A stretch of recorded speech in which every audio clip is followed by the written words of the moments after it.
মহান বিজয় দিবস ১৬ই ডিসেম্বর উপলক্ষে বাংলাদেশ জাতীয়তাবাদী দল বিএনপি ও এর অঙ্গ ও সহযোগী সংগঠনের উদ্যোগে চট্টগ্রামের সীতাকুণ্ডে লায়ন আসলাম চৌধুরীর সমর্থনে এক বর্ণাঢ্য বিজয় র্যালি অনুষ্ঠিত হয়েছে।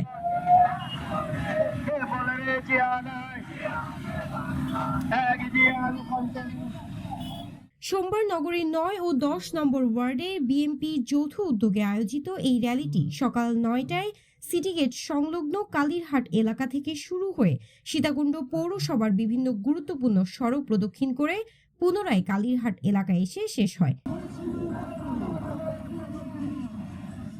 র্যালিতে নেতৃত্ব দেন সলিমপুর বিএনপির সাবেক সাংগঠনিক সম্পাদক নাসিরুল আলম, ৯ নম্বর ওয়ার্ড বিএনপির সভাপতি ফেরদৌস এবং সাধারণ সম্পাদক রুবেল।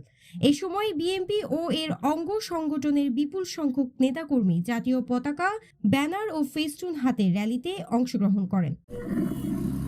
আমরা লায়ন আসলাম চৌধুরী এফসি মহোদয়ের নেতৃত্বে সীতাকুণ্ডের মধ্যে একটি সুশীল সমাজ গড়ে তুলতে চাই। ওনার নেতৃত্বে আমরা সলিমপুরের এবং তথা সীতাকুণ্ডে ঐক্যবদ্ধ আছি এবং থাকব। ছাত্রদল, যুবদল, বিএনপি ও অঙ্গ সংগঠনের উদ্যোগে আসলাম চৌধুরীর নেতৃত্বে আজকে এক বিশাল র্যালি অনুষ্ঠিত হতে যাচ্ছে।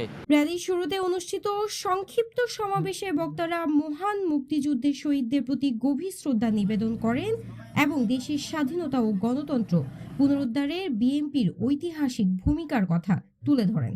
এ সময় উপস্থিত নেতাকর্মীরা বিএনপির ভারপ্রাপ্ত চেয়ারম্যান তারেক রহমানের দৃষ্টি আকর্ষণ করে চট্টগ্রাম ৪ আসনে জনমতে প্রতিফলন ঘটিয়ে লায়ন আসলাম চৌধুরীকে দলীয় মনোনয়ন দেওয়ার আহ্বান জানান।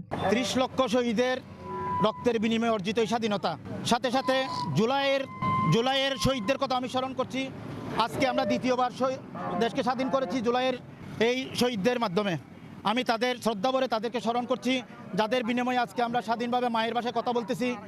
আওয়ামী দুঃশাসনকালে স্বৈরাচারী শেখ হাসিনার আমলে আমরা কখনো এই ধরনের একত্রিত হতে পারি নাই। আমাদের কারা নির্যাতিত মুসলিম জননেতা লায়ন আসলাম চৌধুরী এফসি মহোদয়ের নেতৃত্বে আমরা একত্রিত হয়েছি। এটা বিজয় র্যালি। আমরা কারা নির্যাতিত মুসলিম জননেতা লায়ন আসলাম চৌধুরীর নমিনেশন ঘোষণার দাবি জানাচ্ছি। সাথে সাথে র্যালির সাথে সাথে আসলাম চৌধুরীর ঘোষণা এই সীতাকুণ্ড একটা মডেল টাউন হিসেবে গড়ে তুলবে। এখানে চাঁদাবাজ, দুর্নীতিবাজ থাকবে না। উনি বলছে এই সীতাকুণ্ডকে একটা আদর্শ টাউন হিসেবে গড়ে তুলবে। এরিকা ইসলাম, সিটিজি পোস্ট, চট্টগ্রাম।